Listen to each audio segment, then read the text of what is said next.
The man boards at Hewsome, and you can tell straight away he's not often travelled by train.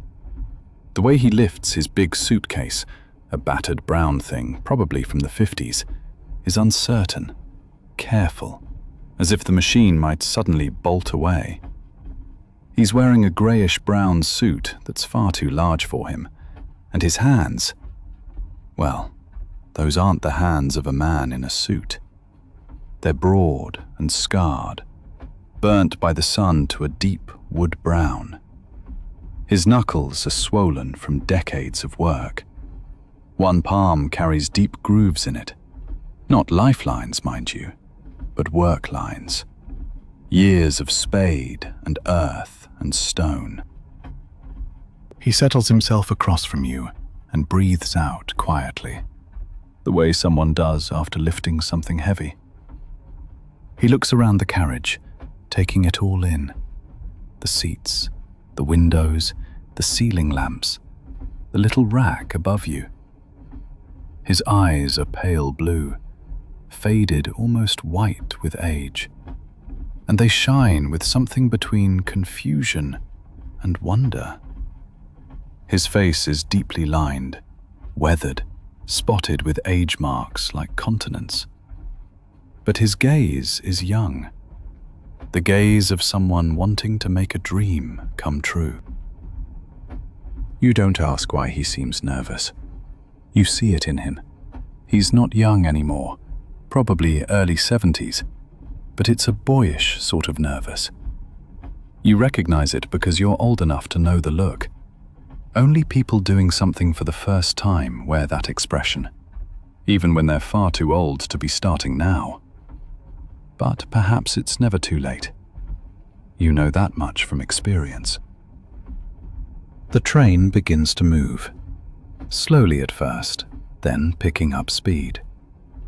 The man leans left, then right, craning to see out the windows. "Pardon me," he says at last, and his voice is hoarse, the way it gets when you haven't talked much in a while. "Are we there yet? Westerland?" The ticket in his hand trembles, barely noticeably. "You tell him Westerland is still a fair way off, perhaps another hour or so." He nods slowly and settles back. For a moment, he sits quietly, but then he leans forward again, and there's something urgent in his movement this time. How far away is the sea when we arrive?" His voice has an almost childlike eagerness to it. You tell him Westerland sits right on the coast, right on the beach. The man's eyes widen. His eyes actually go round as coins. "Right on it?" he asks. "You can just see it?" It's like a miracle to him, the simplest miracle in the world. Yes, you tell him. You can see it. It's everywhere once you step off the train. The man puts his head in his hands, and you're not sure if he's excited or tense. Perhaps both. His shoulders tremble ever so slightly. Then he looks at you directly, right into your face, and says, "I've never been to the sea." You can see that it's true. 80, perhaps 100 kilometers from the coast, who knows how far, really? And he's never set foot there. He sees the small surprise in your face, though you're doing your best to hide it. "I was a farmer," he says, as if explaining himself. "My father was a farmer, his father too. We were always on the land, between the fields, early to bed, late to rise, always the same fields, the same paths, the same village." And now? You don't ask it aloud, but your silence asks it. The man looks out the window again. The landscape slides past, more fields, then small villages, then fields once more. After a while, he says quietly, My wife died 2 months ago. He pauses, gathering himself for what comes next. His breathing grows shallow. 50 years we were together. 50 years. And every summer for the last decade, when the warm weather came, she'd say, "We ought to go to the sea. Before it's too late," she'd say. "We ought to do that, before we're gone." You understand. You understand at once. And this man across from you, those large farmer's hands, those cracked fingers, that burnt skin. He's sitting here now on a train to Vesterland because he's finally doing the one thing his wife wanted. Because it's too late for both of them, but not for this one thing. His grief hangs so close to the surface you can smell it, like earth after rain. The man leans toward you. Her name was Margot. My wife. Margot. She was a good woman. She didn't ask for much. Just the sea. Always just the sea. His voice grows quieter still. I should have taken her when there was still time. I was too idle, too used to what I knew. The man stands suddenly and goes to the window. He presses his face nearly against the glass. "Do you see that?" he asks. "The sky. Is it getting lighter?" You look, and yes, the sky has changed. Less green, less brown, more grey. And if you look carefully, you can see it too. In the distance, in a very fine line where sky meets horizon, there's a shift, a shimmer, something indescribable. "That's the sea," you tell him. The man draws in a sharp breath. It's like his first breath of life. He presses his hand against the window. His hand leaves a print in the condensation. He says nothing, simply nothing. He stands there, his large, scarred hand against the glass, and looks at that distant gray line as if it's the most important sight of his entire life. Perhaps it is. You think of his wife, who never got to see it. You think of all those years on the land, between the fields, with the hope that someday... And now here he sits, an old man in a suit far too large for him, gazing at the sea he can finally see. For the both of them, you think. He's seeing it for the both of them. The train slows. Announcements come. Vesterland. Next stop, Vesterland. The man turns around, and his face is different now. It's relieved? Fulfilled? His gaze searches yours. "Thank you," he says. "Though really, you've done nothing but listen. Thank you for telling me all of that. For being here.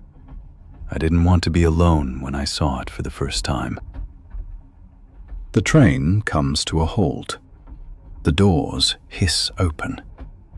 The man stands, picks up his old brown suitcase in both hands, careful, reverently, like it's a treasure, and heads for the exit. You remain seated, watching him go. You see his hands shake. See him take a deep breath.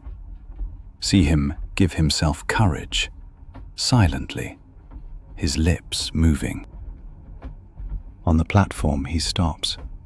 Not for long. He sets his case down and turns toward the window, toward the sky growing ever grayer. And there, far at the horizon, now clearly visible, it is the sea. A broad, flat, endless expanse where sky mingles with water, where you can't tell where one ends and the other begins. Out there, There's no border anymore. There's just water and air and light. The man gazes out for a long time, a very long time. His shoulders are relaxed now. His hands hang at his sides. He says nothing. There's nothing to say. The whole world, everything that could be said, lies before him. Grey, endless, marvelous, sad, new and ancient, all at once. He doesn't weep. His eyes are dry, but his whole body is weeping. Then he picks up his suitcase again and walks slowly, step by step, toward the beach. The wind tousles his white hair. The sun, breaking just then from behind the clouds, catches his face and turns it to gold. And you watch him for a long time. See him walking and walking. See him slow down. See him set the case down and spread his arms wide. You see him stand there on the beach, alone, small against infinity. And you know his heart is lighter now. You know he's brought Margot with him, in every cell of his body, and that together now, they can see the sea. It was autumn when I met him, or rather, when he showed himself to me, without really speaking. The train to Lübbenau, through Brandenburg, the whole landscape flat as a memory, like something out of a story someone else told. And this man sat 2 seats ahead of me, and something about the way he held himself told me this wasn't an ordinary day. I could see it straight away. His whole body was tense, as if he were holding himself down, keeping himself from flying away. He was maybe early 50s, greying, not very tall, but with the shoulders of a man who's carried much.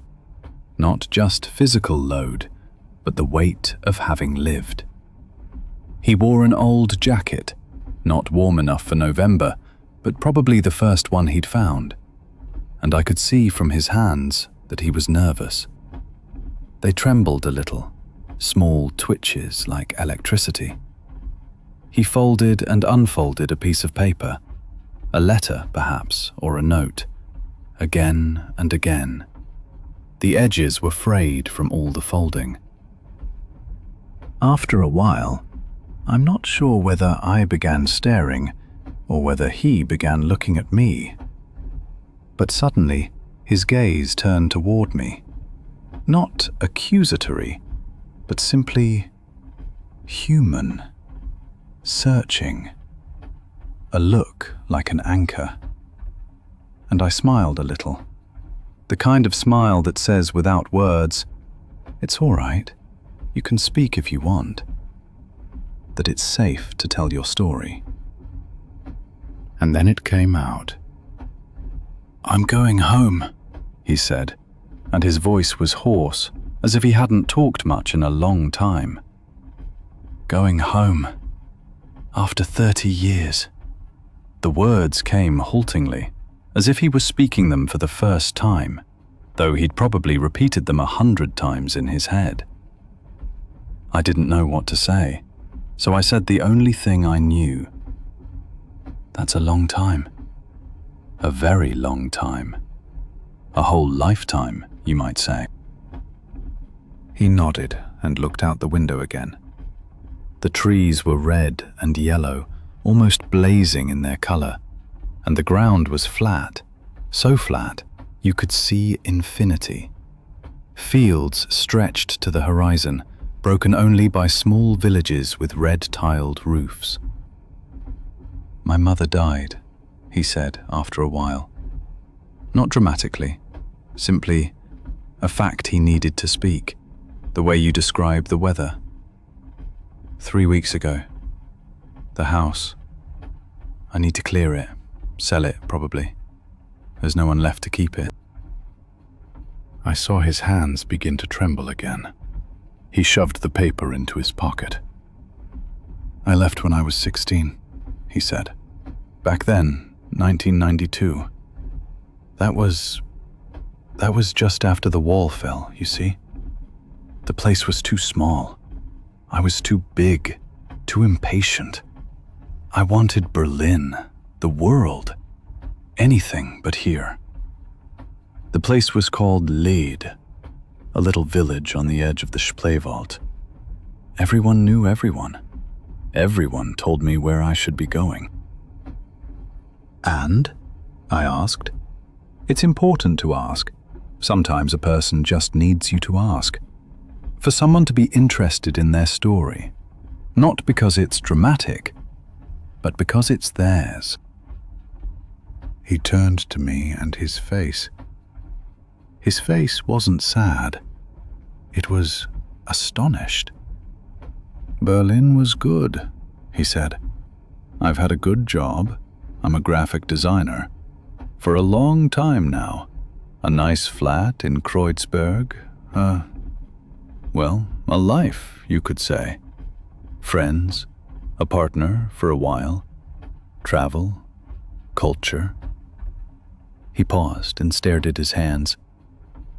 "But since my mother rang and told me she was ill, and now as I'm traveling, now as I go back, it feels as though I never left at all, as if I'm still there in that village house between the fields." "What do you miss?" I asked softly. And that was the moment. His face, it opened like a door you couldn't close again. All the pain came pouring out like water. "The canal behind the house, the Spreewald. I used to swim in it all the time in summer. In May, when the lime trees bloomed and everything was green, greener than green can be.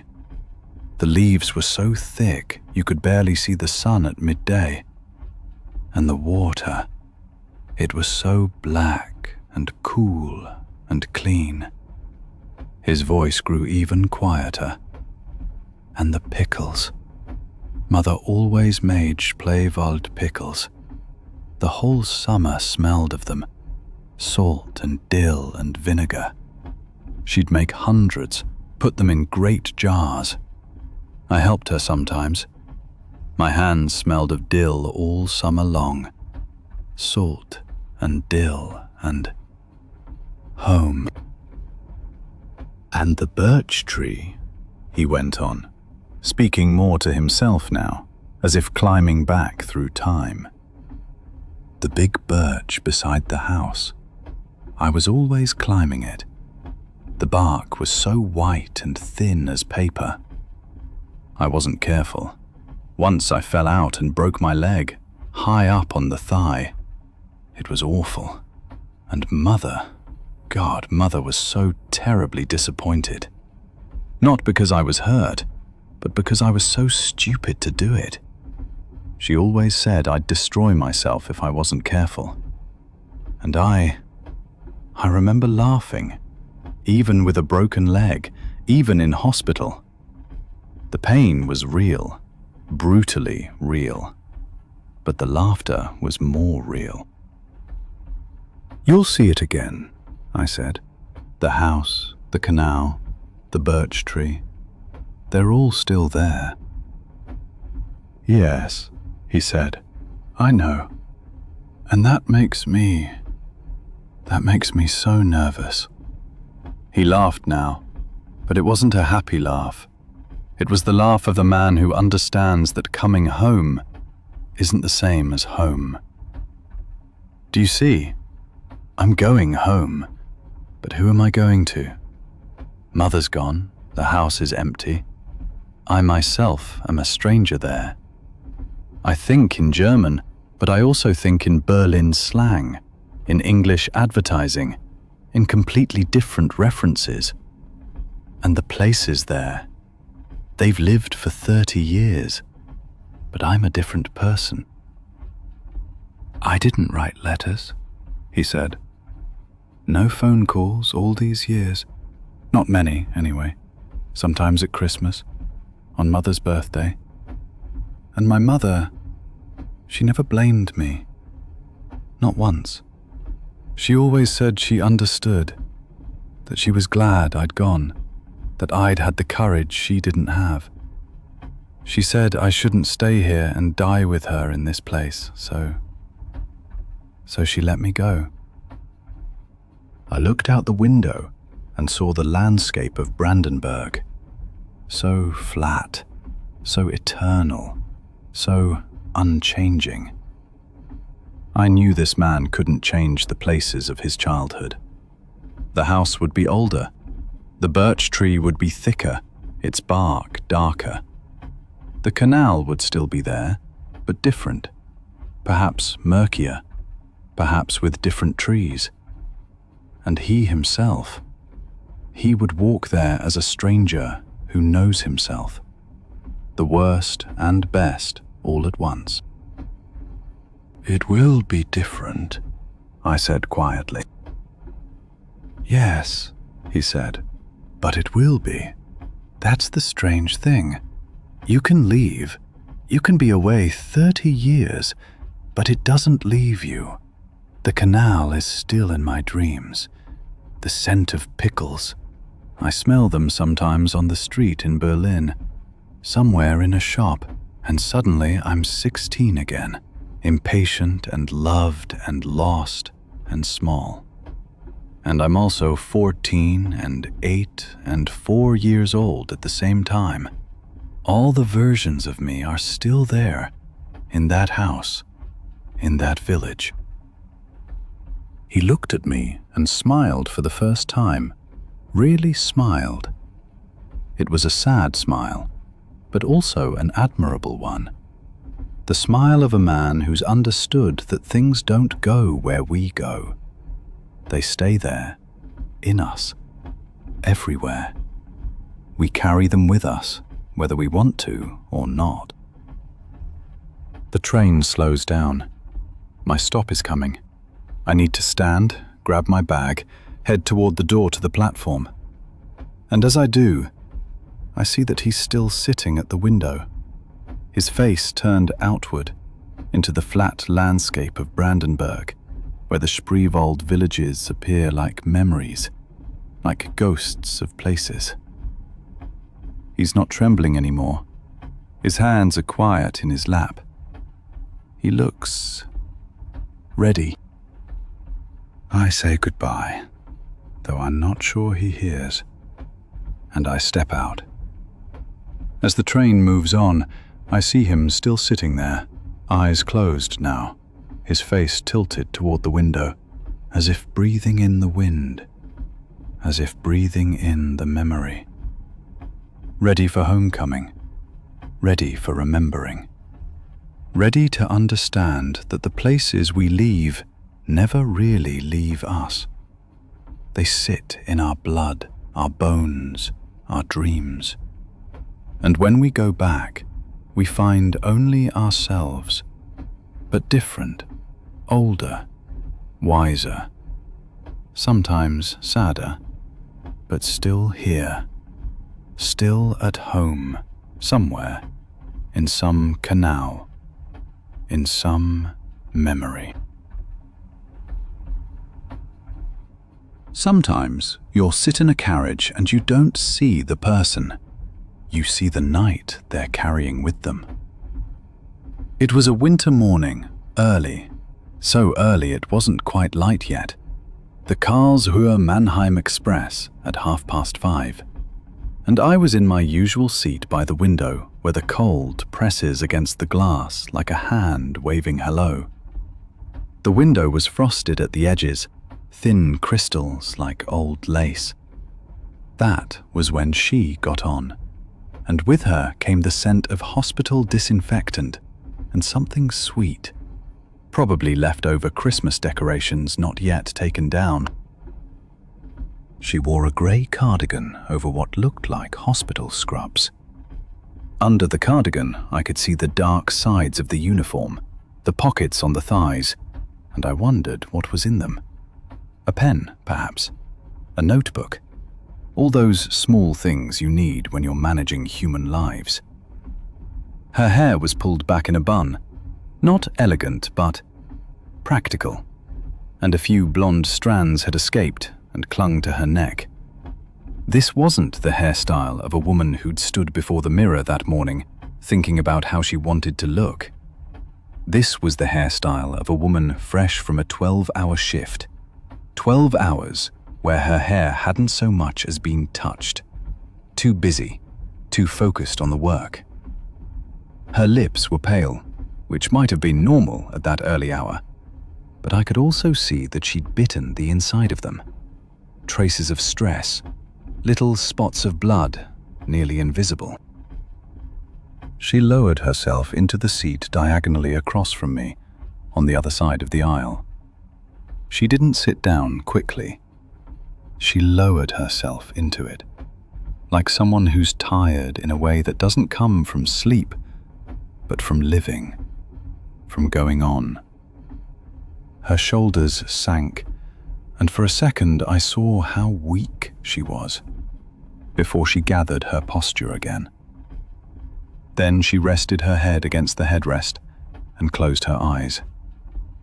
Not with relief, but like someone solving a problem by shutting their eyes. I waited for her head to loll forward, for her to begin snoring, for her body to relax into sleep. The normal, human thing. But it didn't happen. She breathed slowly, deliberately, as if counting her breaths, second by second. She wasn't asleep. I could see that after a while. Her eyes were closed, yes, but her face wasn't soft, not relaxed. It was tense, tight as a rope pulled too taut. The muscles in her jaw worked, though she wasn't chewing, worked as if she were holding something in. Her hands lay in her lap, one over the other, perfectly still, but I saw her knuckles go white with the tension she was holding. No mobile, no book, no headphones, just silence. She wore that silence like a garment, like armor, and I wondered what was underneath, what this silence was protecting. I'm a curious man, always have been. I'm someone who watches people, who invents stories to fill the gaps, to make sense of the world. And I began imagining her night. I saw her in the corridors of a hospital, this woman who now sat so still beside me. And I saw her more clearly than my own face. I saw the neon lights, cold and white, too bright, that make day and night the same, that erase night itself, turn it into something artificial. The doors to the rooms where people lie in various states, some sleeping, escaping pain for a few hours, some awake and full of fear, with eyes that won't sleep, can't sleep. Some eyes open, some closed, but the difference between them isn't much anymore. And some in the final hours or minutes of their lives, and they don't know it, or they know it too well. I imagined her standing at a bed, holding a patient's hand, because that patient needed their hand held, and the hand trembled, or was cold, or ached, and she held it anyway. Held it firm. Held it as if she could prevent something by doing so. Something vast. Something final. Her own hands were small, but in my imagining they were strong. Or standing beside a doctor, answering questions with numbers. Blood pressure, temperature, oxygen saturation. The small facts that mean big things, that speak of life and death, but quite objectively, quite professionally. Or sitting at 3 a.m, in that moment when the ward grows quieter, but not peacefully quiet. Not yet peacefully. Rather, A waiting quiet. A silence heavy with expectation, with fear, with the possibility that something important might happen any moment, something that can't be taken back. An hour passed, perhaps an hour and a half. I read the landscape sliding past us, the industries and building sites and dark fields, the green winter landscape, sad and empty. And again, I looked across at this woman. Her face didn't change, her hands didn't move, but I saw her breathing, saw her chest rise and fall in that slow, counting rhythm. Twice another woman came down the aisle and looked at her, as if asking whether the seat was free. I saw the consideration, the calculation on the other woman's face. But something about this figure, something about the way this night nurse simply sat there, eyes closed, white knuckles, her loosened hair. Something told the other woman, no, don't sit here. This seat is occupied by something you can't understand. By weight, by night, by silence that isn't ordinary silence. It's strange how much time can fit into a few hours on a train. How vast a journey becomes when two people share it without needing words. I didn't know this woman. I didn't know her name, didn't know her profession officially. Only what her clothing told me. Her worn hands, the way she breathed. And yet, I was there with her. Not curious anymore, not playfully imagining, but simply with her, in her silence. And the silence wasn't empty. It was full of meaning, full of story, full of all the nights she'd worked, all the hands she'd held, all the words she'd spoken, resting now in that silence. And then we approached Mannheim. The sky grew lighter. Bluish-grey became grey, became the first whisper of gold far at the horizon. The sun came up, not yet warm, not yet certain, but coming, a promise, a new day. And I saw her eyes open. Not suddenly, not like an alarm, just the way doors open. Doors that were never quite closed, that were only waiting for the right signal. She looked out the window, and her gaze followed the light, followed the sunrise. Her gaze was completely present now, completely here, no longer away with the patients and the neon lights. Her face, I can't say that she smiled. That would be too much, too little as well. But it was no longer empty, no longer armored. There was someone there, someone who had just woken up, someone who had left the night behind. She stood up, if I remember rightly, without much fuss. She stood and her body straightened, not militarily, but like someone preparing for the next thing, the next task. She took no bag with her. Perhaps it's just my memory that she left with empty hands, with nothing but herself. She stood and went to the exit, slowly, but not tired, rather ready, rather remade, new. A woman who had survived a night and was now ready for the day. The train slowed and stopped, and she vanished into the Mannheim morning, into the winter, into whatever came after. A patient who needed her help, a bed that needed making, someone else waiting for her, another night, somewhere else, in another shift, and she would hold hands again, would listen again, would carry the weight again. I haven't forgotten that silence, That woman who didn't speak, who didn't do anything, who simply was, and who taught me more in her quietness than many people could teach me with 1,000 words. Sometimes the hardest thing is sitting with pain, not avoiding it, but allowing it, carrying the weight without breaking. Sometimes the bravest thing is simply being there, eyes closed, while the world rolls past, while the night rolls past, while others sleep and snore and dream.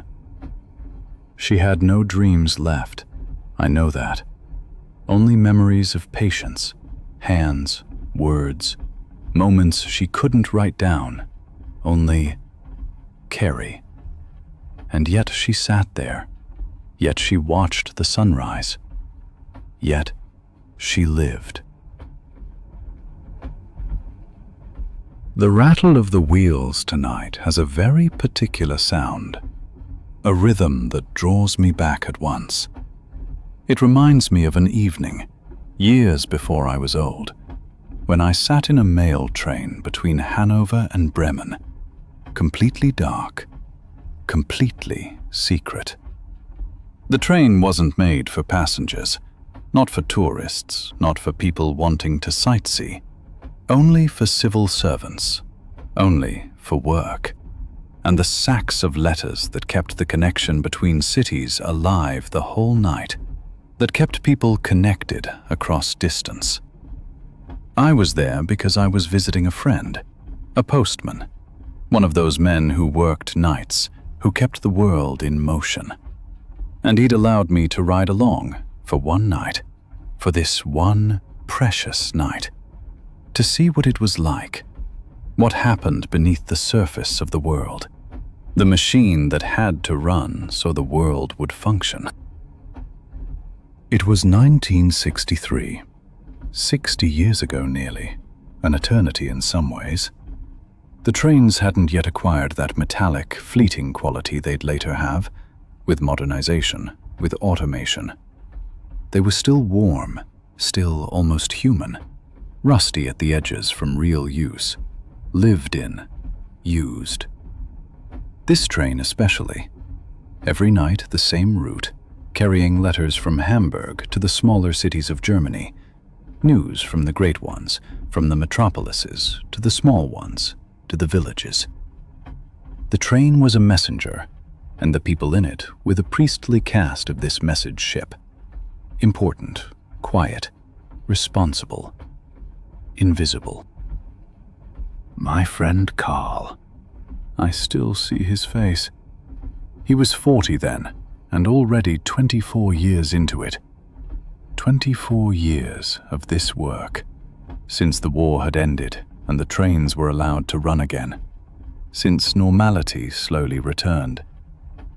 He knew every station on this route, not just the name, but the quality of the silence, the lights, the smells. Every name on the sacks, almost every letter personally. Not because he read them, no, that was strictly forbidden, against the rules. And he was an honest man, an upright man, a man you could trust. But because he knew the patterns, the inner rhythm of lives. He knew the letter from the woman in Delmenhorst to her son in Hamburg, every second week, always at this time, always in the same handwriting, always from the same sender. He knew the letter from the Elbe factory to the suppliers in Bremen, always Monday when the orders came. The invoice that arrived punctually on the 5th of every month. Electricity, water, insurance, small, white, printed. And if a letter didn't come, if the pattern was broken, Carl would notice. His heart would notice. His body would signal that something was wrong, that someone had died, that a life had changed. He showed me with pride, showing me how to sort, how to bring order to chaos. The sacks by postal codes, the codes by villages and streets, the streets by house numbers, the house numbers by sequence. It was a system, perfect and precise, and incredibly beautiful in its accuracy, in its logic. "The post is music," Carl said with conviction, "and I'm the conductor. The letters are the notes, and I have to play them in the right order for the symphony to work." He moved through the sacks like a dancer who's trained for years, knowing where every letter must go, knowing it in his bones, before he read the label, before he touched the paper. Intuition and knowledge together, the head and the heart working as one unit. And Carl told me quietly, as if trusting me with a secret, something sacred, something not for everyone. "It's not just paper and ink, you see. That's not what it looks like. They're whole lives, which I touch, which I handle. A wedding announcement, when two people decide to stay together, when they say, 'Yes, I dare.' A love letter, when someone dares to write their heart, their deepest secret, their longing, on paper. A dismissal notice, when everything's over, when work ends, when existence is threatened. A birth notice, when life begins anew, when a new being comes into the world. A condolence letter, black bordered, when life ends, when someone dies and grief begins. I'm the bearer of transitions between hearts. I'm the one who makes those transitions possible. I am the message. I'm the mediator." His hands were so gentle, incredibly gentle, as he sorted the sacks, as he handled the letters. Large, strong hands, working hands, but with that carefulness, that tender gentleness that I'd later only see in nurses, in people who'd learned that true strength can also be tenderness, that strength and gentleness can exist together. The train traveled through the night, the deep night, the dark, still night between cities. Hanover lay behind us, growing small, lights vanishing, and before us was only darkness and tracks that were endless, infinite almost, stretching into the distance.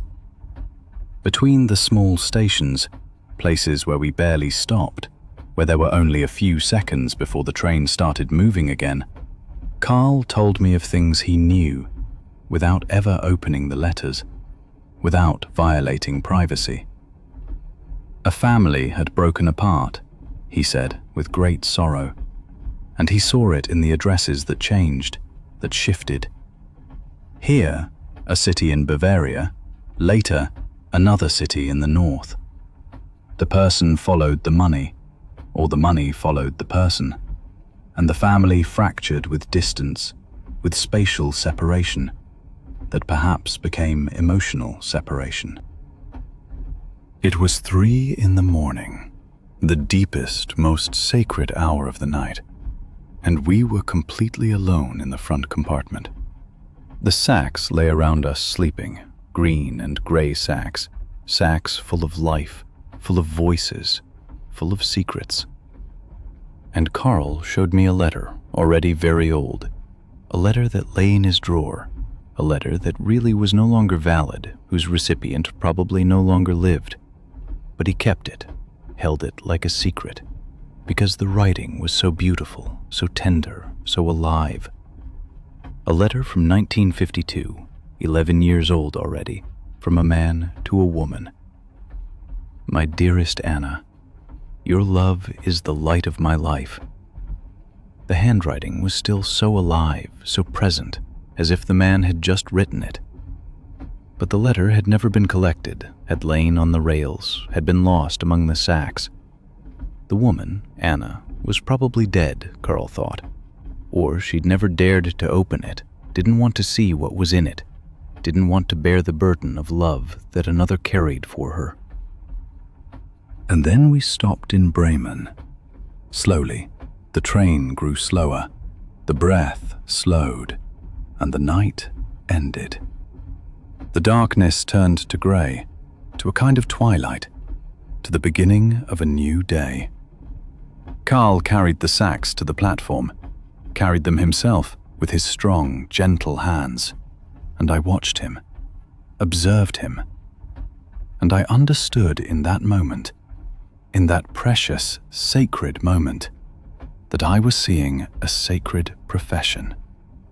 Not sacred like religion, not sacred like church, but sacred like the black of the night, sacred like holding secrets, the gentle passing on of what people didn't dare speak, of what they could only write, could only express through paper. And in Bremen, finally, after the long night, we anchored. It was still dark outside, still almost night, but the day was beginning to grow light on the other side of the horizon, a grey-violet colour to the light. And Carl went out, with the same sacks, heavy, full, and came back with new sacks, green and grey sacks, full of new letters, new secrets. The letters from Bremen, from Hamburg, from all the places we'd just come from, were distributed to new routes, to new destinations. The cycle continued. The train didn't rest. It needed perhaps a few minutes, but soon it would move on. The letters didn't rest. The lives that were in the letters, the lives of the people who'd written these words and waited for them, those didn't rest. They went on. But that was long ago. The mail train no longer runs. The emails have eaten the letters like a predator eating flesh. And Carl, I don't know where he is, whether he still lives. He'd be over 100 years old now if he still lived. But his face hovers in me in the darkness, with his large, gentle hands that carried transitions between hearts. And I'm grateful for that one night, for the sight of something sacred, slowly, mysteriously, that makes the world quieter, that shows that there's service, that there are still people who care for others, in the darkness, in the sacks, with hands that understand. In autumn, I met a woman on the Munich to Verona route who'd left everything behind. Not out of drama or flight, not because something terrible had happened, but out of a kind of quiet clarity that I sometimes see in people who've reached a point in life, a moment of insight, where all the old things vanish like fog in the morning, and the world looks new. She was late 60s, perhaps older, it was hard to say. Her face was smooth in some ways, old in others, as if life had marked her and then suddenly stopped burdening her. With grey hair, she wore openly like a decision, not like a loss or lack, but like a conscious choice, to accept and show the hair of her years. On her lap lay a book about Mediterranean herbs, opened to a page about wild rosemary, the page marked with a yellow dried leaf. But she wasn't reading. The book was just an excuse, an anchor, something to hold. She was looking out the window at the landscape that changed with every hour, from Bavaria with its hills, into Austria with its mountains, and then later into Italy with its warm, drier forms. I noticed that she was attentive to every change, that she skipped nothing, that she observed the way you observe a child seeing the world for the first time, discovering everything anew with open eyes and without prejudice. I asked her where she was going, a simple question I wanted to ask to start a conversation, to fill this silence. She turned to me and smiled, a smile that told me at once the question had been asked 100 times, by train conductors, by other passengers, by people she'd encountered since she'd been traveling alone. But that she still found joy in answering it, despite all the repetition, that the question hadn't yet tired her.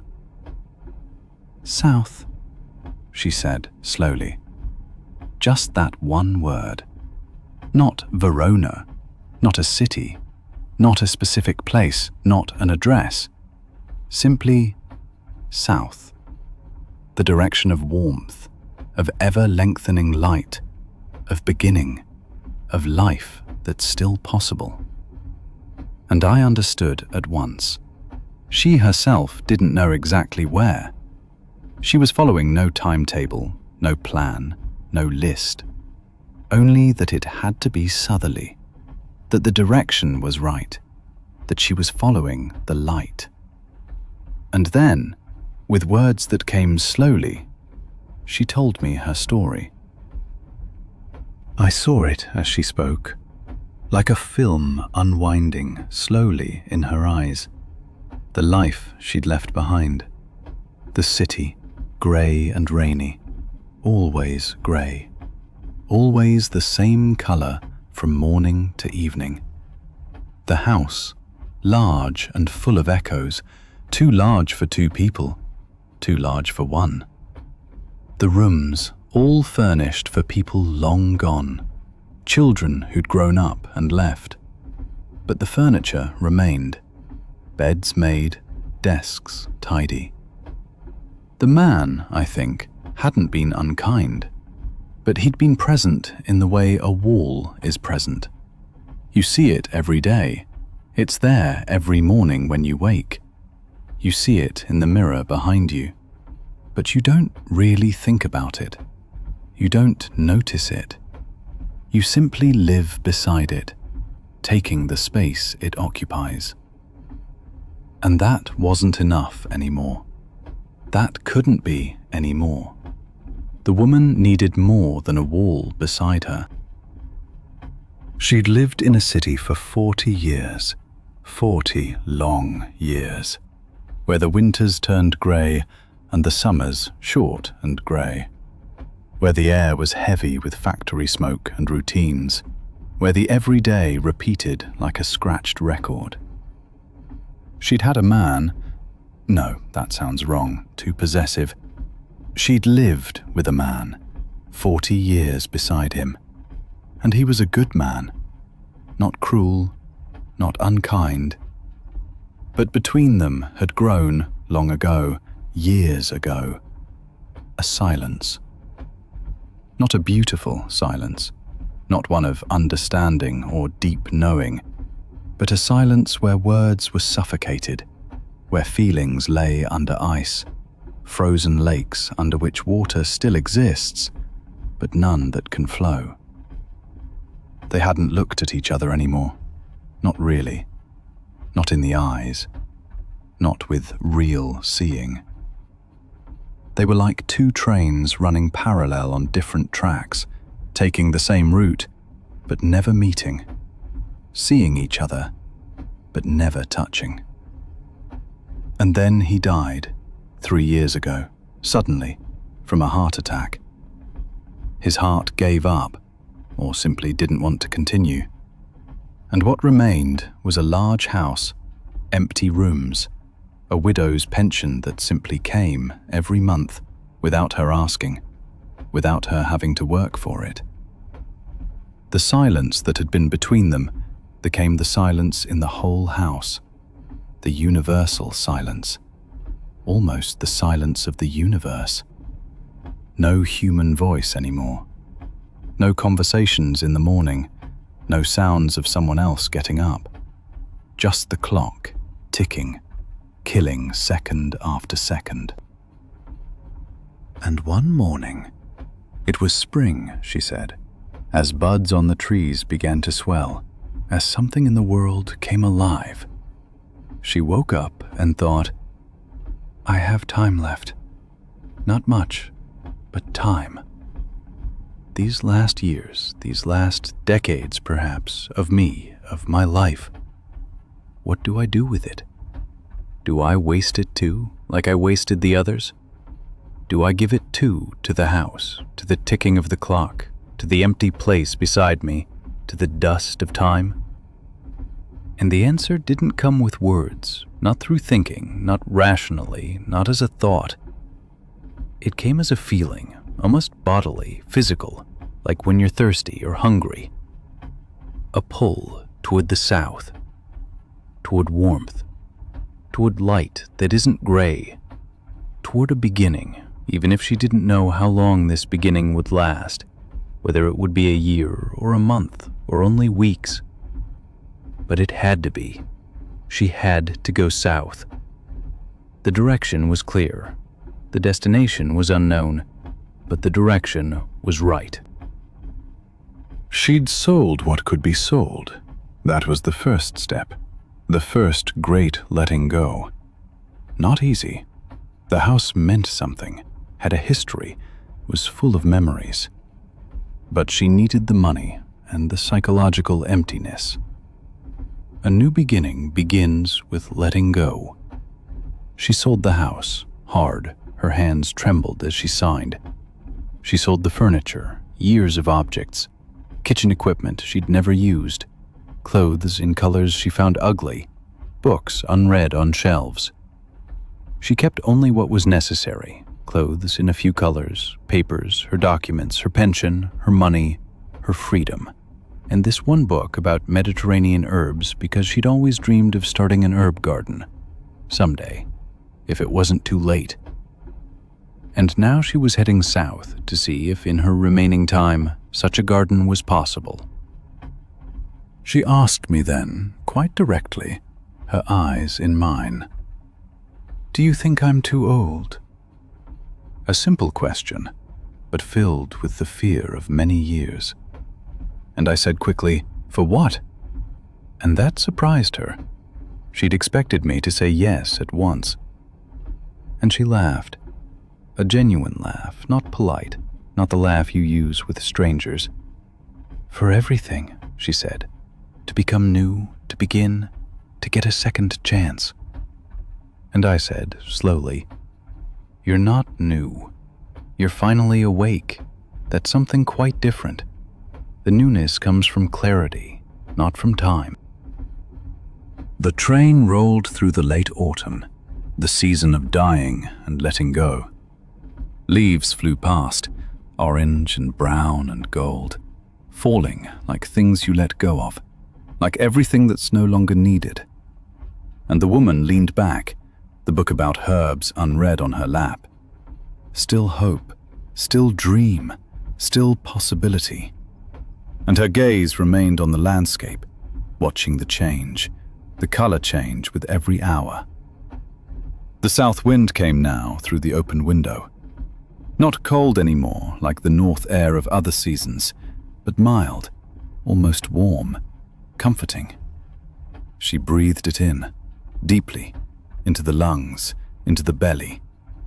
And I saw her shoulders sink, saw the tension flow from her body like water, saw her breathing become deep and long, saw her begin to breathe like someone emerging from a long apnea. And we sat for a long time in silence, true, genuine silence, not uncomfortable, while the train headed south, along the tracks, the route that had a direction, that was clear. She no longer read her herb book, that was forgotten now. She just looked out at a landscape that slowly changed with every mile. The colors grew stronger and fuller, no longer the gray tones of the north, but real colors, real life. The sun stood higher in the sky, not the weak autumn sun of the north, but a sun that still had strength. The air smelled different, smelled of earth and sun and something alive, warmer, closer, more alive. And I saw how her whole being changed, how her shoulders sank further, how the tension flowed from her body like poison from a body, how she slowly began to breathe like someone who's allowed to breathe.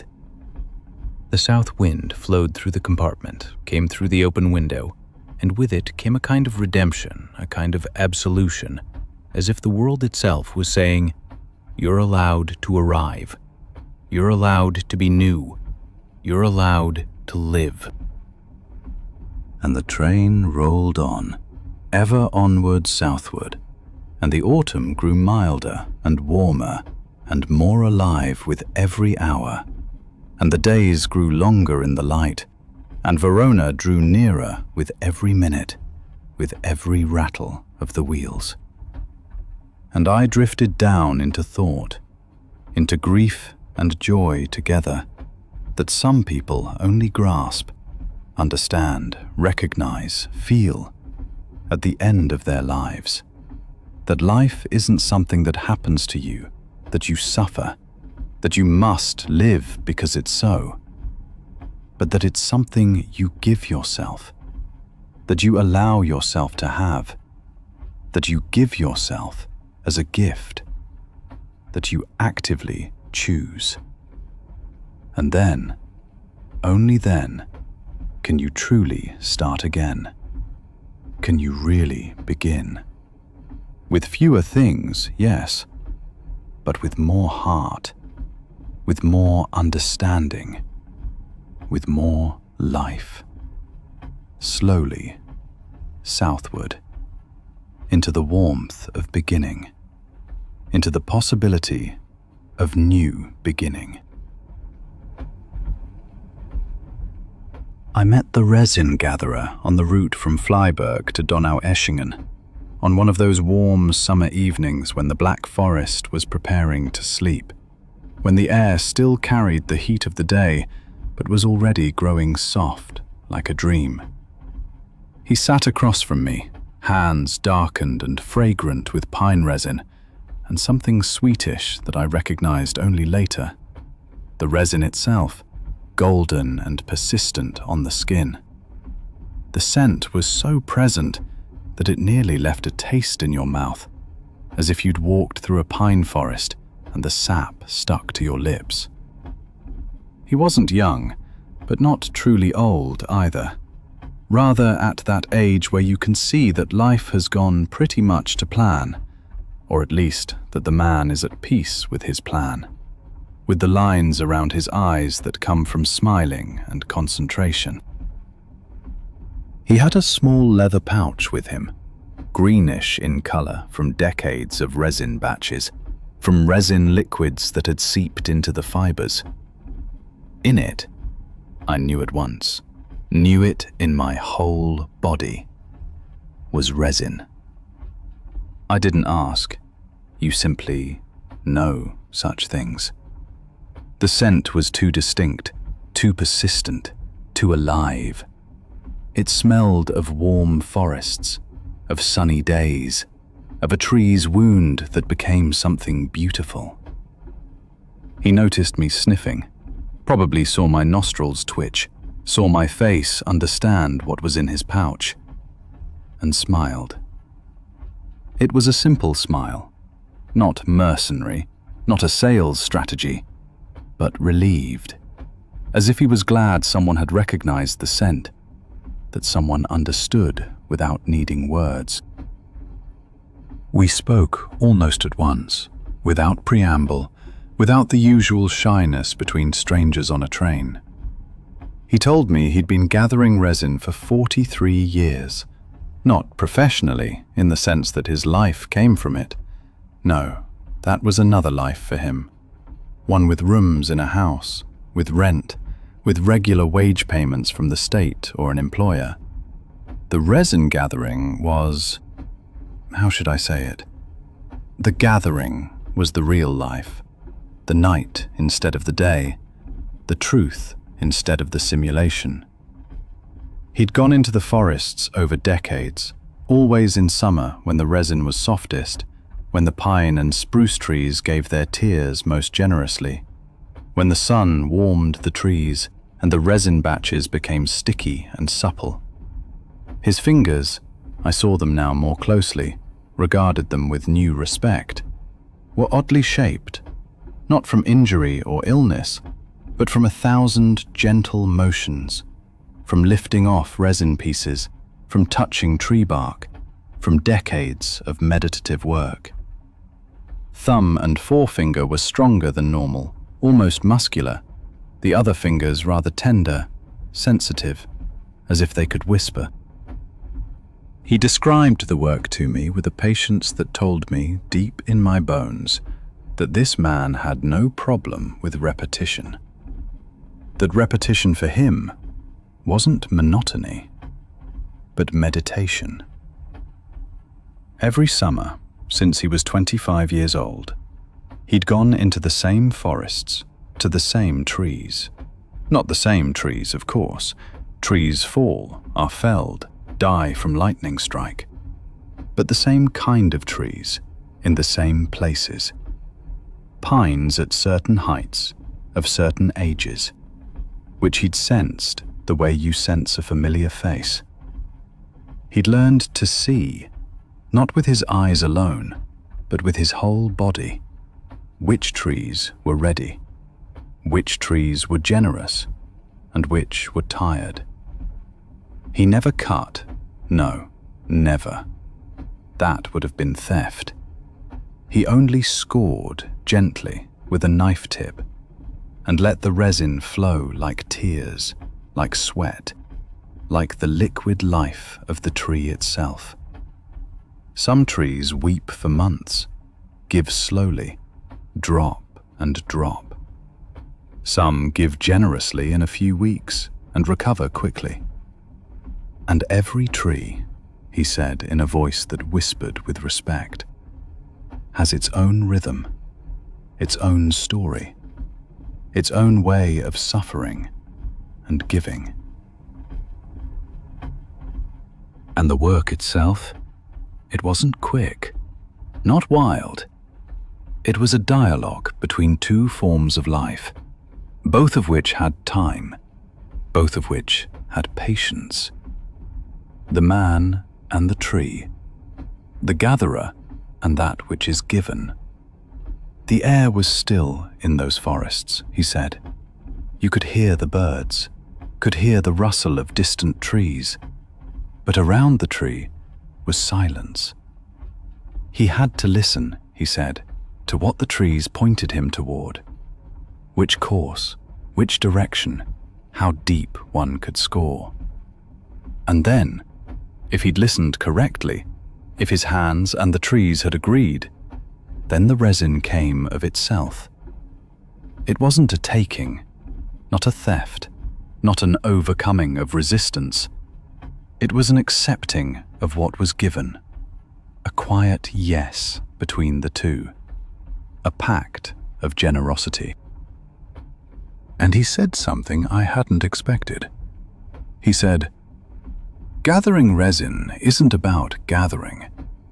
It's understanding that pain also carries beauty.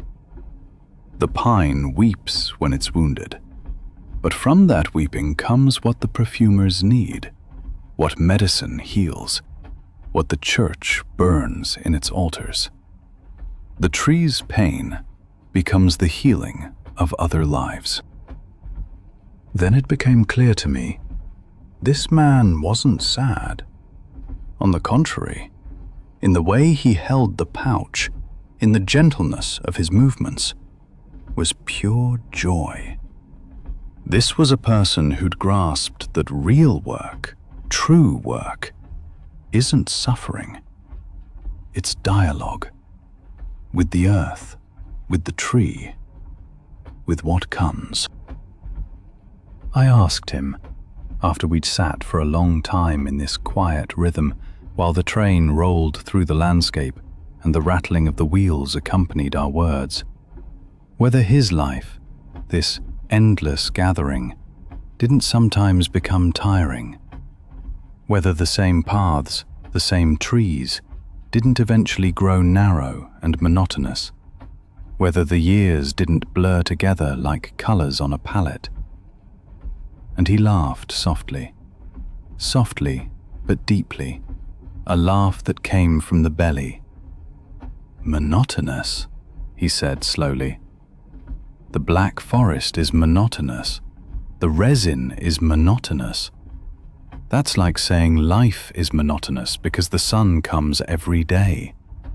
Yes, the sun comes every day, punctual, unchanging, but it doesn't show the same light. The light is always new. It's always different. It changes with the season, with the altitude, with the amount of dust in the air. And it's the same with the trees. Same and yet always new, familiar and yet surprising. The train was now moving through increasingly flat landscape, away from the black forest. The hills were fewer, the plains stretched out, and I saw through the window the last pines sliding past like words of farewell. The man leaned forward and pointed to a particular tree, a large pine with a dark, almost black trunk to the left of the track, alone on a hilltop. That one there, with the dark trunk left of the clearing. I know it. 10 years ago it was young, full of life, impatient, almost wild. It wanted to give everything, all its strength, all its resins at once. But I waited. I said to it, and I said it with my hands, with my breath, wait. You still need time. Your resin will be better when you're older, when you've learned what patience is. And now it's ready, ripe. Now it's beautiful. This summer I'll ask it, properly ask it, respectfully, and it will give me what it's ready to give, not less, not more. The man watched the tree with love, real love, the way you love an old friend, disappear past his window, vanish behind the other trees. Then I asked where he was going, what the purpose of this journey was. To his granddaughter, he said. She'd started 3 years ago at a laboratory that creates new perfumes from genuine, pure resin. Not from synthetic chemicals, not from laboratory imitation, but from the old knowledge of generations, from resin that had lived its whole life in the forests. And he was traveling there, through this night, to give her the pouches he'd gathered over the whole summer, the fruit of his labor. The tree gave its tears, its precious, golden, aromatic substance, and his granddaughter, the next generation, would transform them into beauty, would transform them into scents, would move people to tears with their beauty. Slowly it grew quiet between us. The man closed his eyes, not from tiredness, he was bright-eyed, completely present, but from contentment, from the feeling that the story had been told and could now rest. And I noticed that the whole compartment smelled of resin, warm, resinous, deeply black and golden all at once, a scent that mingled with the leather of the seats and with the dust of the summer evening, a scent that carried both pain and healing, that made visible the tree's wound and the beauty that comes from it. And the further the train rolled through the darkness, the slower my breathing became, the warmer the feeling in my chest. The resin scent became a song, a rhythm that mingled with the rattling of the wheels, wove itself with the pulse of the train. Ta-dum, ta-dum, ta-dum. The tree weeps, the wound heals, the tear becomes scent. Life goes on, ever slower. And I drifted down into a sweet depth, into the forests of my thoughts, where my wounds too carried beauty, and everything, slowly, became scent. The rattle of the wheels had a strange rhythm today, different from usual, slower, more drawn out, more thoughtful, older somehow.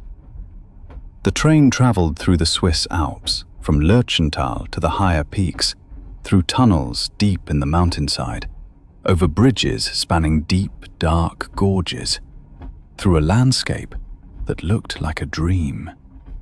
And it was as if the wheels were counting differently. Not fast, not normal, but slower, more thoughtfully, more measured. As if time itself flowed differently here in the heights, in the mountains, where few people live. And suddenly, with a blow, I was no longer here in this modern train. I was somewhere else in time, decades away. It was a memory, but so vivid, so real, so present, that I knew I must be dreaming it, not simply remembering it, not simply recalling it. It was too alive, too complete, too intense to be merely a memory. It was winter, deep winter, and I was younger, perhaps 40 years ago. Or was it yesterday? It was as if time didn't count here, didn't work by ordinary rules. The train was the same, but not quite right, though not really different. The people had different clothes, long coats, thick coats, hats that no longer existed today, old gloves. The windows weren't so clear. They were fogged by cold and breath, by life. And in my compartment sat an old man, very old, grey, very still, very present. He was reading a book. Not an ordinary book, not a novel, not a newspaper, not literature.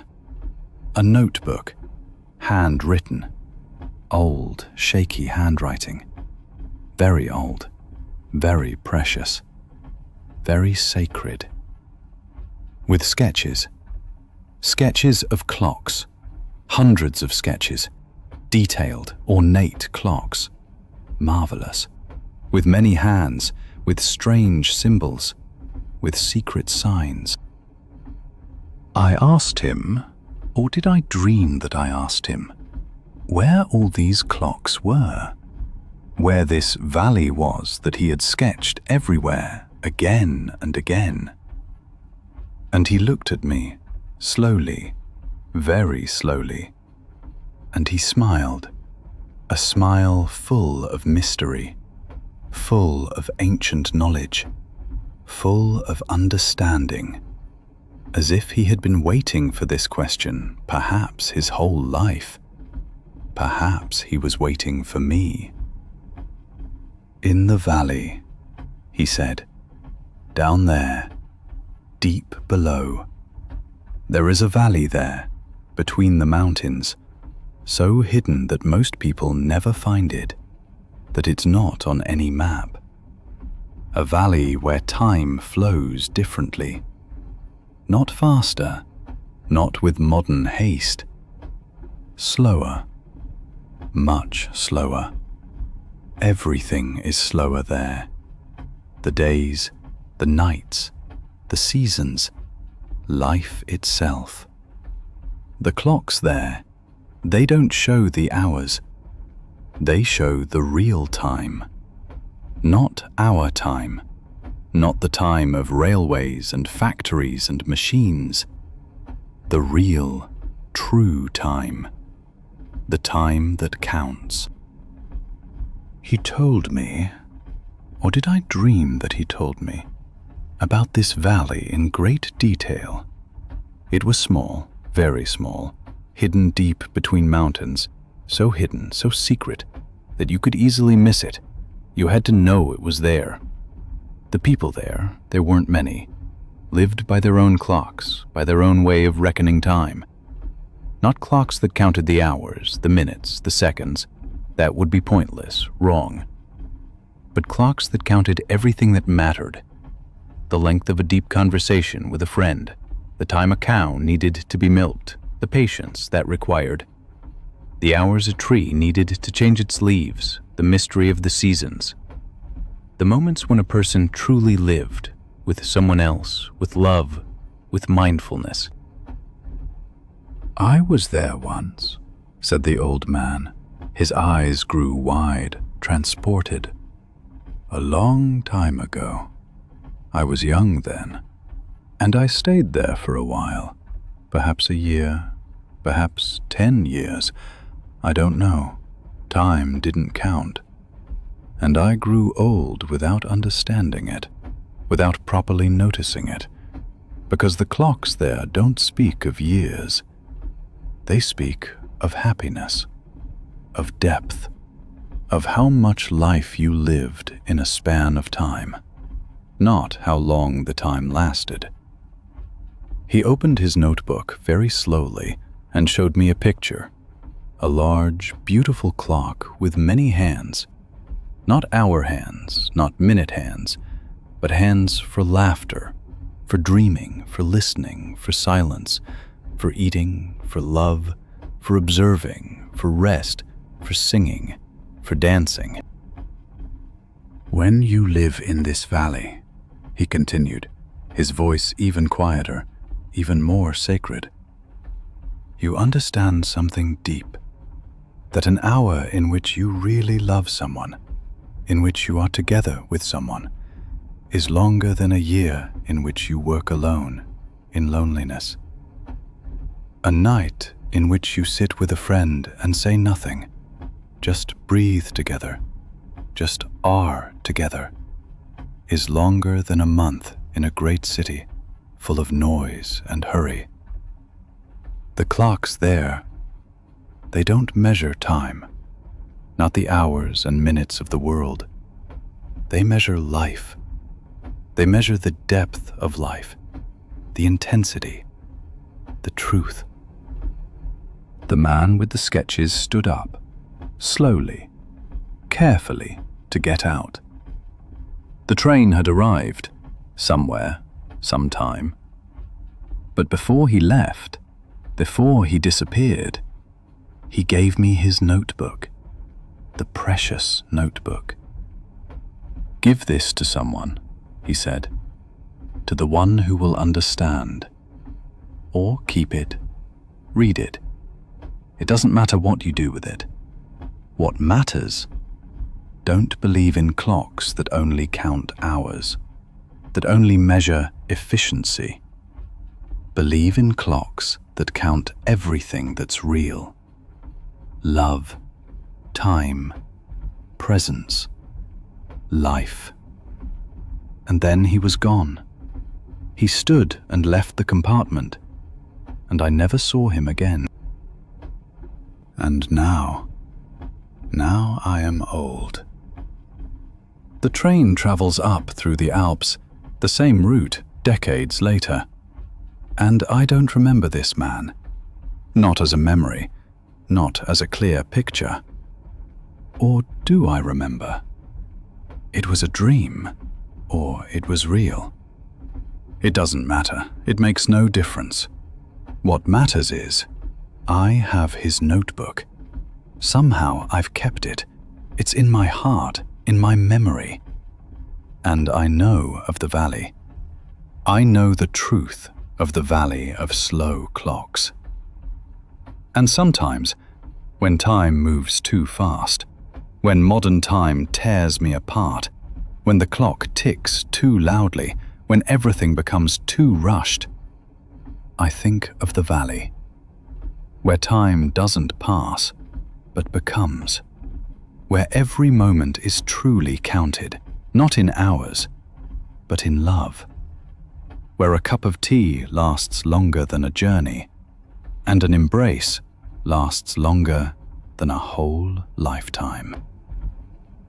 The train travels now through snow, deep snow cover. The snow falls from the trees in great clumps. The wheels, ta-dum, ta-dum. Not fast, not slow, but right. Right for this night. Right for this journey. Right for an old man who is tired, who is growing sleepy. And my eyes are falling shut, heavy, warm. And I can see the valley beneath the snow, beneath the modern time, and the clocks there that no longer count, but only live, breathe. And I sink deeper into the dream, or into the memory. It's all the same now. The border has disappeared. Slowly, so slowly, like the clocks in that valley, where time doesn't pass but becomes, but lives, but breathes, and becomes, and becomes, and becomes, forever. So slowly, so gently, so warmly. The Old Diplomat sat across from me on the run from Basel to Zurich on a quiet spring evening when the light is still golden, still warm, but growing weaker, less intense. He was elegant, not expensively elegant, not full of jewelry or branded clothing or status symbols, but elegant, the way only people can be who have spent their whole lives listening, observing, understanding, who know how to be truly present. His eyes were grey like the lakes of the Alps, cold and deep at once, clear as water, yet inscrutable, mysterious, full of knowledge. His suit was so dark blue it was almost black, the blue of old ink, well maintained but not new, old enough to have genuine style, the style of time and experience. He wasn't reading, wasn't gazing out the window like other travelers who show their thoughts. He simply sat there, completely present, completely calm, completely focused, as if presence, the sheer state of being, was his whole existence, his profession, his business, his life. I asked him where he was going, where this train would take him, what drew him. He answered immediately, without hesitation, without deliberation, as if the answer had been ready long ago. To Zurich. I have one last mission there. The word last hung in the air like a question, like an echo, like something unfinished, like a dream. He saw my look, my wonder, my confusion. "I'm retired," he said. "That's 5 years now. 5 years of quiet, without hurry, no more service, no more assignments, no more orders. But this week, I'm going to see an old friend, a man I worked with for decades, lived together almost. This will perhaps be the last time I see him. We're both old now, no longer young, and time is running faster. So I go, despite my pension, despite my exhaustion, despite everything. That's why I go." He told me he'd been a diplomat for 50 years, 5 whole decades, an entire life, an entire existence, an entire career. In many countries, France, Germany, Russia, Africa, South America, Asia, everywhere people live together. At many tables, in many negotiations, at many historical moments, in history itself. "The profession of a diplomat," he said, and his voice became didactic, wise like a teacher, is not to speak, not to talk. People always think, wrongly, there's a misunderstanding. The diplomats talk a lot. They speak elegantly, speak subtly, full of words and phrases and beautiful language. That's wrong, completely wrong. The real profession is to listen, really listen, to what is not said, what lies beneath the words, to see what is not shown, the fear behind the eyes, the desperation, the hope, the sorrow, to understand, deeply understand, to the soul, when a person wants something, needs something, longs for something, even when they deny it, even when they claim the opposite. I have prevented wars, he said very quietly, his voice barely audible, almost whispering. Not through great emotional speeches or complex negotiations or subtle political maneuvers, but by putting two men in a room, two men who were hostile to each other, who wanted to war with each other, who hated each other, and telling them nothing. I sat down and listened, completely passive, completely present, completely there. And after an hour, sometimes 2, sometimes 3 hours, these men understood each other, the one from the other, that the other was also just a person, not an enemy, not an ideology, not a symbol, not a concept, a person, a real, actual, living creature who was also afraid of loss, who also wanted to lose, who also dreamed, who also had loved. That's all that's needed, to really see another human being, really see them. Not to understand, understanding comes later, but to see, to recognize. He described meetings in embassies, in great palaces with marble floors and imposing high ceilings, summits in small countries, negotiations about the future of mankind, about war and peace. But he didn't speak of the great political moments. He spoke of the small human moments that mattered more. A moment when a Soviet general suddenly spoke of his daughter, who was a ballet dancer, who danced in Paris, whom he couldn't see, whom he couldn't help. A moment when a French minister, proud and aristocratic, admitted that he felt lonely, that his title isolated him, that power left him alone.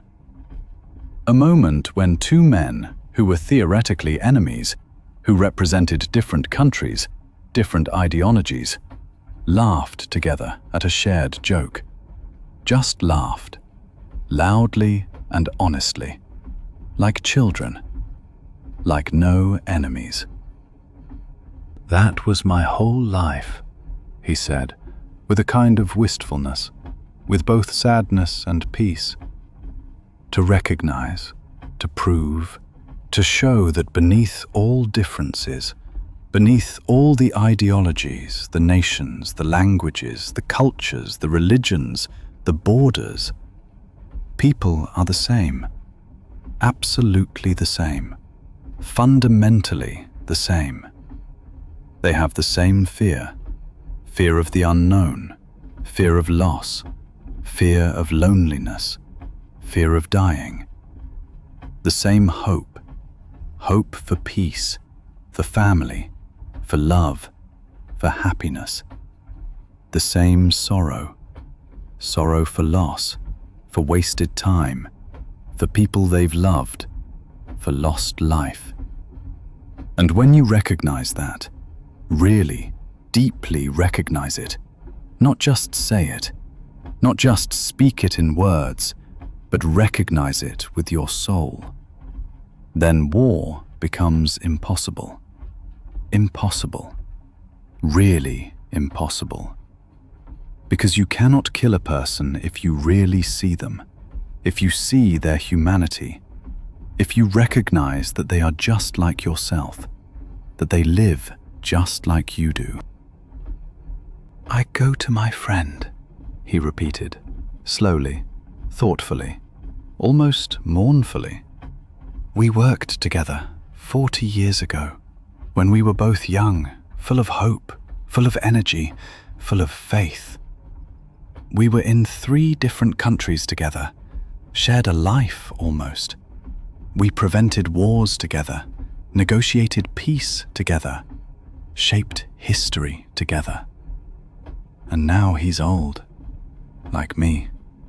His hair is white, his body is weak, his eyes tired. And I'm old.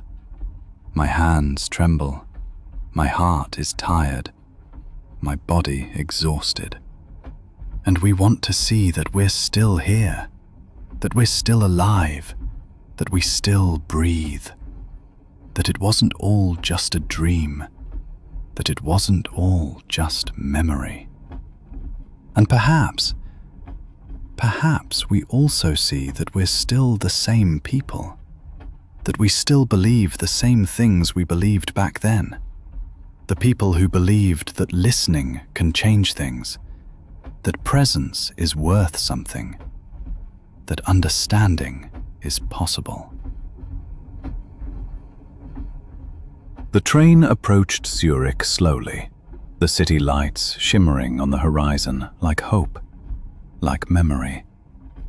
The diplomat closed his eyes, slowly, gently, exhausted from the telling, from the remembering, from the weight of life, of the decades, of responsibility. And I could see, behind his closed eyelids, all the meetings, all the negotiations, all the conferences, all the private moments, all the people he had really seen, really understood in his quiet, present way, and who had also seen him, who had also recognized him, who had understood that he was there, that he was listening, that he was present. The train rolled on, ta-dum, ta-dum, slowly now, more heavily, more lazily, like time itself. And my eyes grew heavy and warm, and it was as if I could hear deeply what was not said, could see, really see what was not shown, could understand, finally understand, how one person is really another person, not just on the surface, but deeply, at the core, and how important that is, how sacred that is. Truly sacred. You might say more sacred than churches. Slowly, deeply, warmly, in memory, in eternity. I met the Bookbinder on the run from Heidelberg to Heilbronn in spring, in a perfect spring, when the cherry trees were blooming luxuriantly, when the whole world turned pink and white with blossoms, delicate, fleeting, soon to be carried away by the wind. He was a small man, compact, almost bent from decades of handwork, from years of working with his hands. But his eyes were bright, clear, lively, almost young. The eyes of a man who had spent his whole life making small, careful, loving things with his hands. His hands were his hallmark, gnarled but strong, scarred by knives and nails and hot glue, with age spots but powerful. In his bag he carried a sheet of fine paper and binding twine, old materials. That was all he needed to show me. to show me completely who he was. Simple, present, embodying his whole craft in his possessions, his entire world in a bag. He worked in a workshop in the old town of Heidelberg, a narrow door between two other shops, so narrow you could almost miss it, easy to overlook, hidden. But inside, he said with pride, with love in his voice, was the whole world. Stack upon stack of paper, all sorts of colors, cream white, yellowish, blue, gray, brown, all manner of textures, rough and smooth and every variation in between. Silk ribbons, various colors, precious, that gleamed in the light like little jewels, like gemstones. Glue in jars that smelled like honey, golden and viscous and almost alive. And on the walls, everywhere, the instruments. Bone folders of ivory, precious, antique. Knives with blades as sharp as razors, dangerous.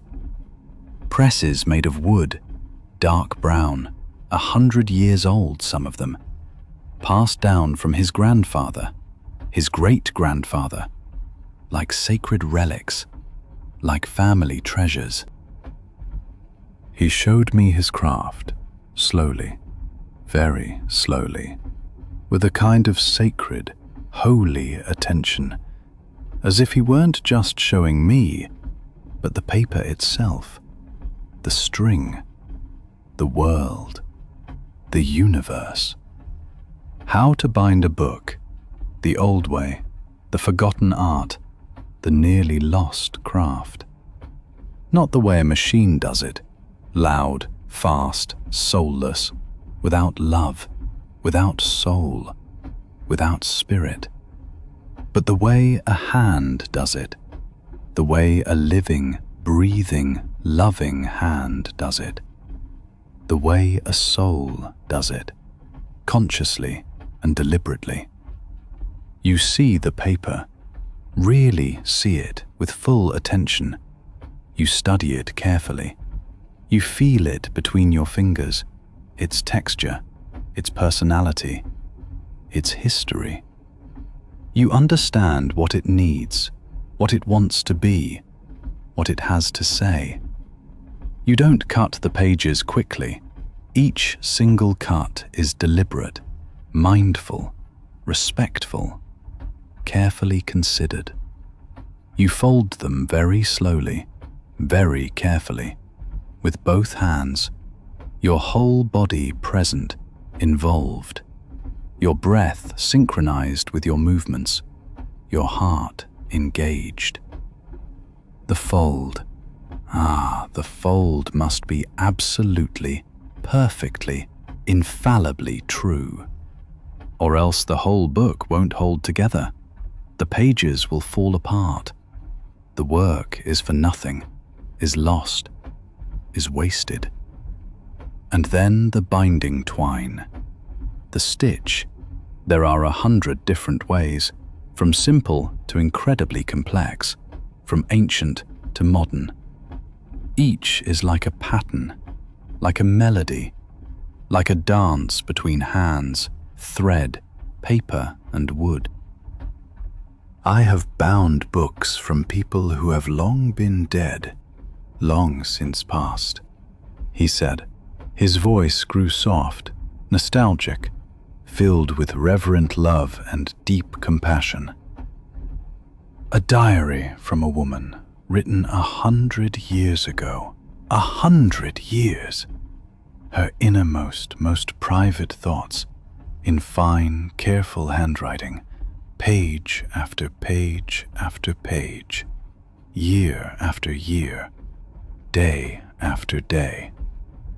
An artist's notebook, full of sketches, dreams, visions, fantasies, images that flowed from his head onto paper, spontaneous, honest, unfiltered, Love letters, hundreds, perhaps thousands of them, that someone wanted to gather, to bind together, to preserve in a precious book. A book like a chapel, like a temple, a testimony to love, a proof, a monument that these two people had lived, that they breathed, that they loved, that they had known each other, that they were connected.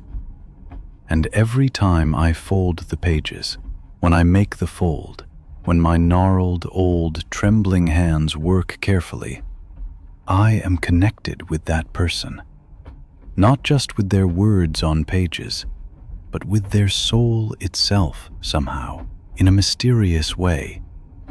I make their thoughts, their feelings, their whole life, their whole world into something that holds, that stays preserved, that lasts, that doesn't pass away, doesn't crumble, isn't forgotten, that can be passed on to children, to descendants, to the future, to the next 100 years, to eternity, to always. He described, with great poetry and passion, with knowledge that ran deep, what it felt like to bind a book. How the glue becomes between your fingers, warm, viscous, almost alive, almost organic, as if it had a heartbeat, as if it were a living creature. How the warmth of the glue rises through your hands, slowly, warming, penetrating, encouraging, like giving life. How the binding thread goes over the spine, layer by layer, accumulating, building up, and holds the pages together firmly, securely, unites them, makes them into a single unit, inseparable, forever. How you hold the finished book in your hands and feel it, really feel it, sense it, can experience it, can know it, that it is no longer separate, no longer 100 individual, isolated, severed pages, but a body, a living, breathing, pulsing body made of paper and thread and thoughts and memories and souls and history. A book is a person, he said with absolute conviction. A second person in your hands, another living creature, a spirit, a friend.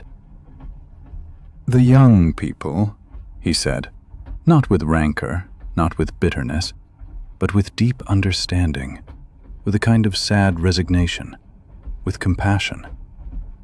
They turn to machines. That's faster, cheaper, more efficient. I understand the logic, the economics, the necessity. I'm not angry with them.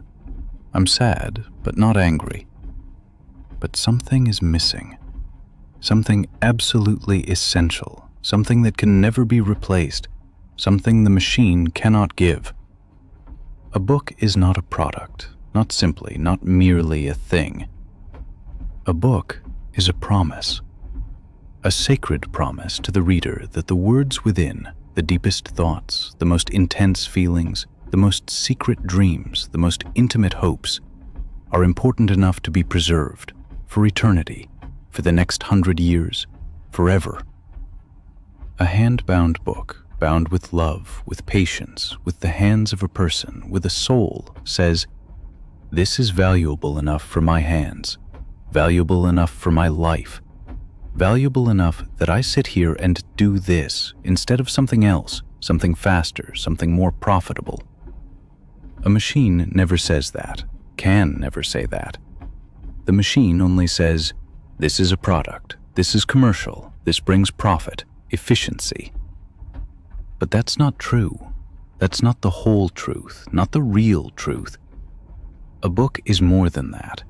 A book is sacred. A book is immortal. A book is a monument to the human soul.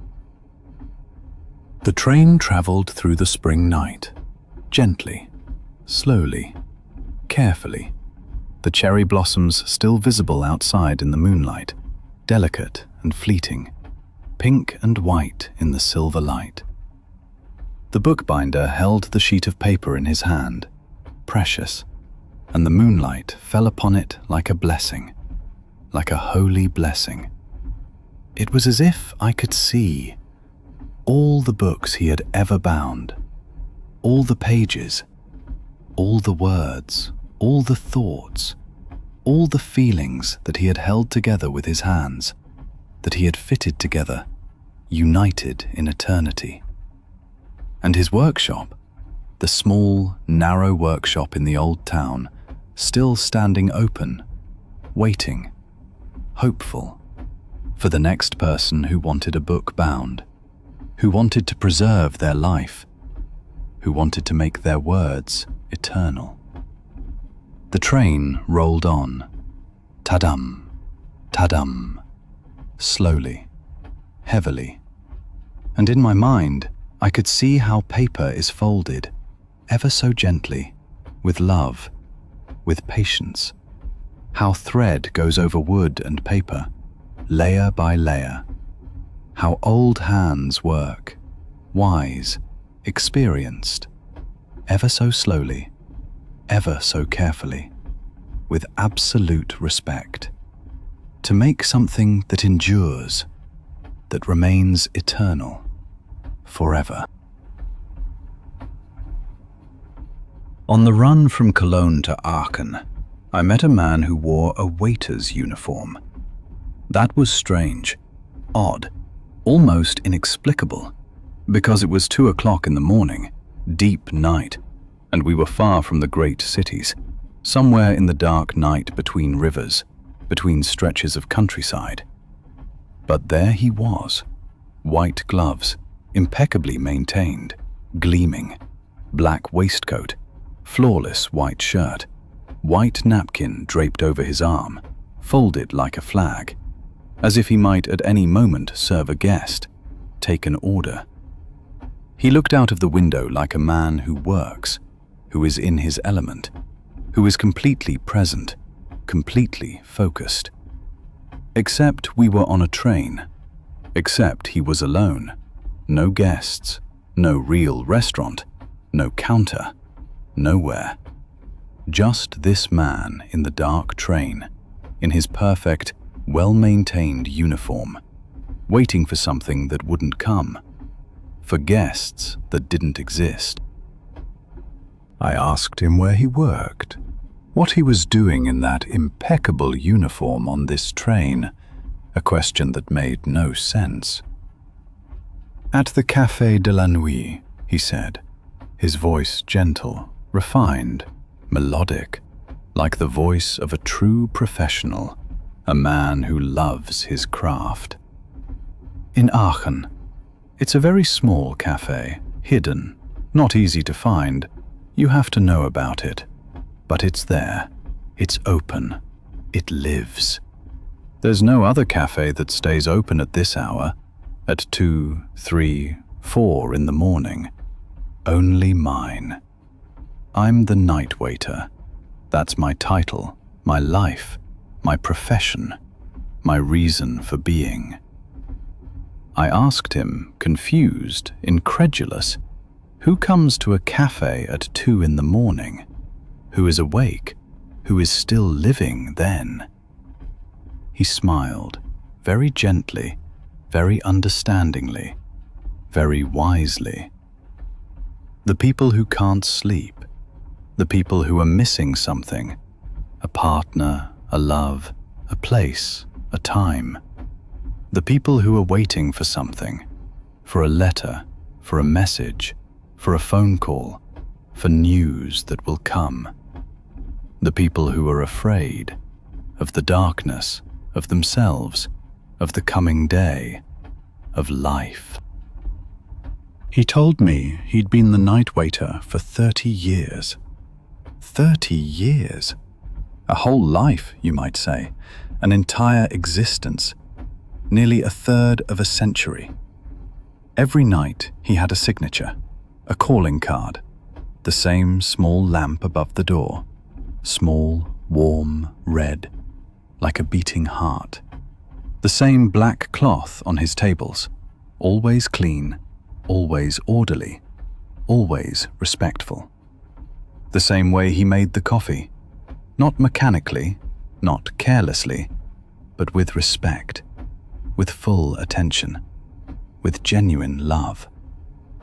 And people came, different people, poor and rich, young and old, alone and in couples. People who looked different, spoke different languages, but all with the same look, the look of a person emerging from the darkness who desperately, urgently needs a little light, a little warmth, a little humanity, a little comfort. "I don't say much," he said.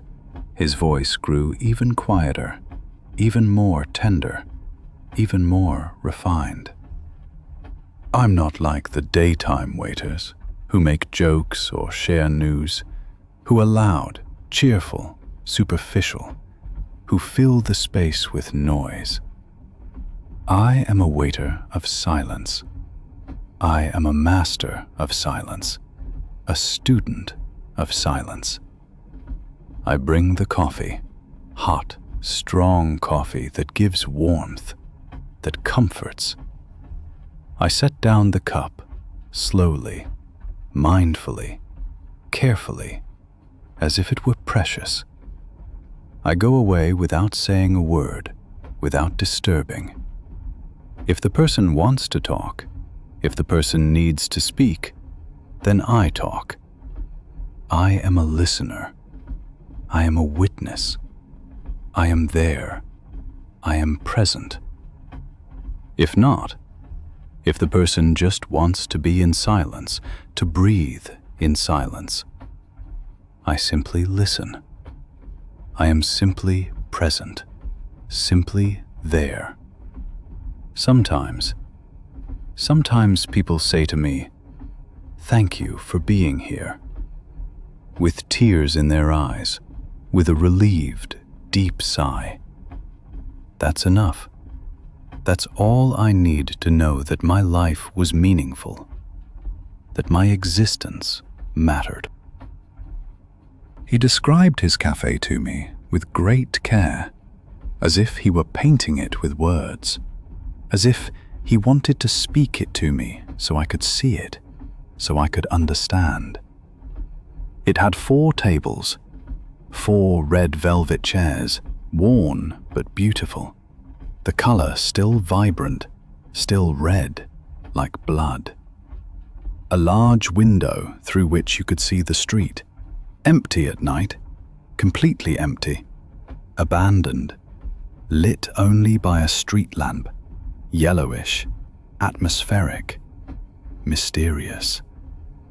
The walls were dark brown, like the walls of a chapel, or an old library, or a mystical temple. And always, during those 30 years, there was someone who came. A man who couldn't sleep since his son died 15 years ago, who found peace only in his cafe. A woman who worked nights at the factory and needed a break, an escape, a respite from the machine, from inhuman labor.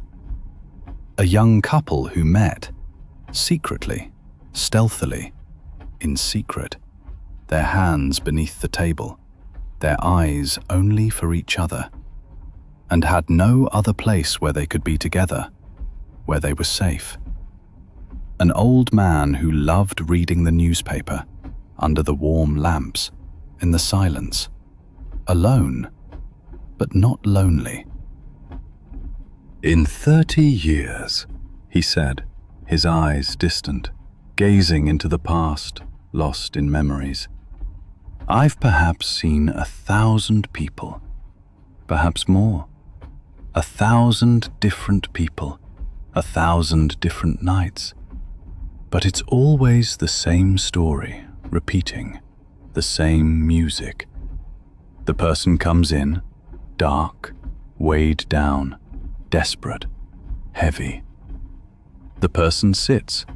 The person drinks coffee, tea, sometimes alcohol, sometimes just water. The person just sits there, in silence, in my cafe, in my sanctuary. And something wonderful changes. Not much. Sometimes just a small thing, a smile, a deeper breath, a relaxation of the shoulders, a release of fear.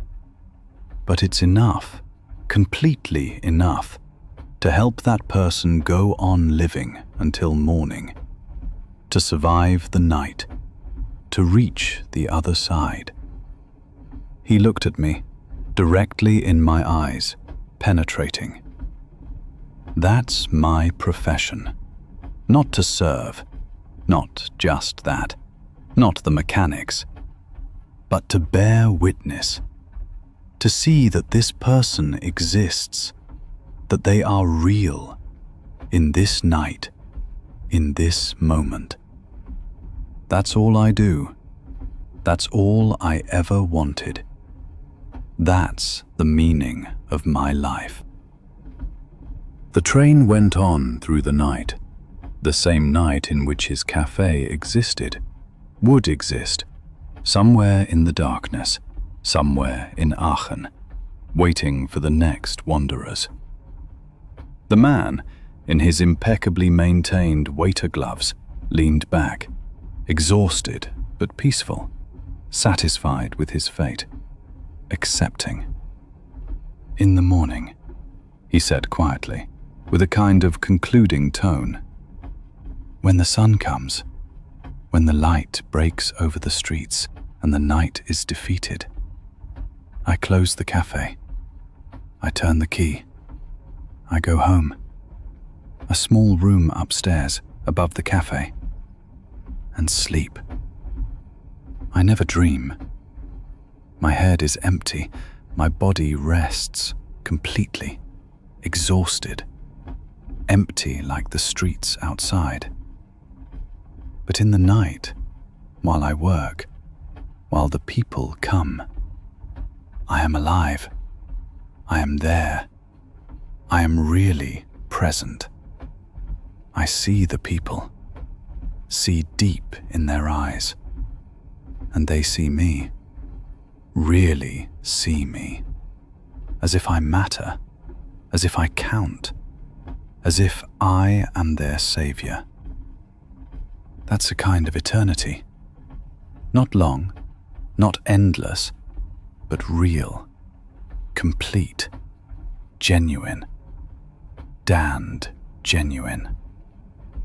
My eyes grew heavy, and I could see his cafe, his temple, his sanctuary, the red velvet chairs in the darkness, warm, welcoming, cozy, the tiny red lamp above the door, like a beating heart, alive, and the people who came, to drink and to be, to exist, to remember that they still lived, that there was a reason to go on living.